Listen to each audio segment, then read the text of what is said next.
শেখ হাসিনা সরকারের আমলে কারাবরণ ও অত্যাচার নির্যাতনের শিকার হওয়া দৈনিক আমার দেশ পত্রিকার সম্পাদক ড মাহবুবুর রহমান দেশে ফিরেছেন। শুক্রবার ২৭ সেপ্টেম্বর সকাল ৯:৩০টায় একটি ফ্লাইটে তুরস্ক থেকে দেশে ফেরেন তিনি।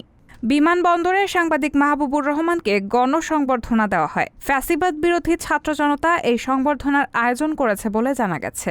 এর আগে বুধবার রাতে সামাজিক যোগাযোগ মাধ্যম ফেসবুকে দেওয়া এক স্ট্যাটাসে বাংলাদেশ সাংবাদিক কল্যাণ ট্রাস্টের ব্যবস্থাপনা পরিচালক সাংবাদিক নেতা এম আবদুল্লাহ লিখেন, শেখ হাসিনার নেতৃত্বাধীন সরকারের আমলে কারাদণ্ডপ্রাপ্ত ও অত্যাচার নির্যাতনের শিকার দৈনিক আমার দেশ পত্রিকার সম্পাদক ড মাহবুবুর রহমান দেশে ফিরছেন।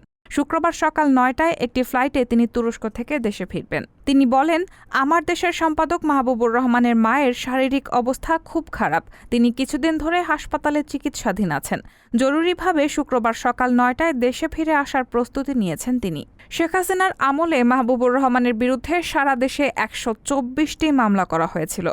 ২০১০ সালের জুনে প্রথম দফায় আমার দেশ বন্ধ করা সহ সম্পাদক মাহবুবুর রহমানকে আটক করা হয়। দ্বিতীয় দফায় ২০১৩ সালের ১১ এপ্রিল আমার দেশ বন্ধ করে মাহবুবুর রহমানের বিরুদ্ধে দেওয়া হয় বিভিন্ন মামলা।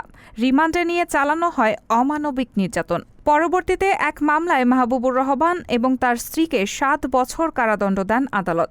এরপরই তাকে দেশ ছাড়তে বাধ্য করে তৎকালীন সরকার। রায়হানা মুন, সবার কথা।